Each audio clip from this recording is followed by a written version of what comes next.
In today's tutorial we're going to do the 3-inch 3-stitch Faux scarf, and this is the yarn that you're going to be using. It's by Bernat and it's extremely thick, and what we're using for a crochet hook is a size 15mm crochet hook or a size N. Okay, it's the same thing. So what I want you to do is take the wrapper off. You're going to need 2 balls for this particular scarf, and we'll get started. And this scarf can be whipped up in about 30 to 45 minutes, depending on the speed of your crochet. Let's get started on this particular tutorial. And what you need to do is that you need to tie a knot before you begin anything on this. Okay, so tie a quick little knot at the end, and this prevents the unraveling of all these little particles coming off and out when you're wearing it right in the end. Okay, so tie a knot, and now let's begin to do our slip stitching as normal. Over our finger twice, the back over the forward. Almost looks like these are mini caterpillars. Stuff is extremely thick to work with, but it's really quite fabulous. Now that you have your loop, you just want to put on to your crochet hook like so, and again, don't tug it extra snug, just keep it on there, kind of just like easy going. So now what I want you to do is that I want you to chain 3. This does not count as 1, so I want you to go 1, 2, and 3. Okay, that's your 3 stitches. And now holding your finger down right at the base of it, just like so, I want you to chain up 3. So 1, 2, and 3. Okay, so that counts as your first stitch. So let's come over to the next one right here in the middle, okay, of the chain. We're coming down, we're going to double crochet ourselves into the position and just double crochet as normal. And now come to the final stitch on the bottom. And my cat has decided to get involved in this tutorial, and I think it's kind of cute, so I'm going to leave her there until the next tape. So we're just going to double crochet ourselves back across. So what you're going to have is actually 3 stitches all the way across, and the width of this is about 3 inches. So let's turn the material. Let me just get some more yarn out, just like so. And now we're going to turn and we're going to chain up 3. So 1, 2, and 3. Look how fast this is going already. So now we're just going to come to the middle stitch like we normally would in double crochet. I'm going to go over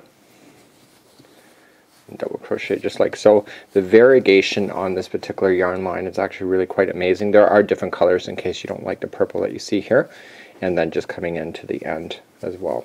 So what I want you to do, here's your verbal instruction. It is also on my website, and also AllFreeCrochet.com is going to have it eventually as well. So what I need you to do is I need you to crochet yourself all the way through this ball, and then add on a secondary ball in order to crochet with so that you have your full length. And then what I want you to do is leave about 8 to 12 feet along at the end of it so that you can make the tassels that are involved. In the next part of this tutorial, I'm going to show you how to cast off the one ball and cast on the other without. So we're now coming to the end, and what I want you to do is that I want you to tie a knot on the end of this one like we did on the very first one, and then this is the new yarn coming from the ball, and I want you to tie a knot there as well. So let's begin, and this is how you basically would change colors if you had to. So we're just going to chain 1. Okay, so chain 1, so that's 1 out of 3. We're going to loop on the next one, so just loop it on, just like so. And this will be 2, and we're going to do it again, so, and 3. Okay, so now you're going to have the new string at the top, and you'll have the 2 stragglers coming down. And what I want you to do is when you come now to double crochet, you want to go into the next spot. On there, it looks like you got a lot of yarn. Keep the 2 stragglers on the top, okay, and just like so. So it traps it right into position. Okay, so then you got the stragglers there again. So now you're coming to the final stitch because there's only 3, and you're going to come in just like so, making sure that you trap it, and it's going to get caught in there. Okay, and so then basically the color change has been made, or the ball change has been made, and so now you can safely cut where these were. So you're going to feel where the knots are, so what you want to just do is that you want to get close to those knots. Now if you didn't cut these short enough, then what you're going to have to do is recut or retie your knots in, and make sure that I've cut it out so that it has a little bit left over, but what I want to just do is I want to stretch it around a bit because I don't want to pre-cut those, so I might come back to that after I'm done this project and fix that up. So what you just have to do is continue to work along and use the 2 balls. Then you just have to leave on a 12 foot piece of string coming from this, and we're going to make the tassels. So let's cast off like we normally would. And so all you just need to do to cast off, okay, and what I want you to do is just leave a really long tail, and we want to tie a knot in there as well, for obvious reasons, because I've explained that enough times, I think, even during my outtakes. Okay, so we're going to do that. And so what I want you to just do is just take the string and just pull it through like this. Okay, and that one will count as one of your tassels.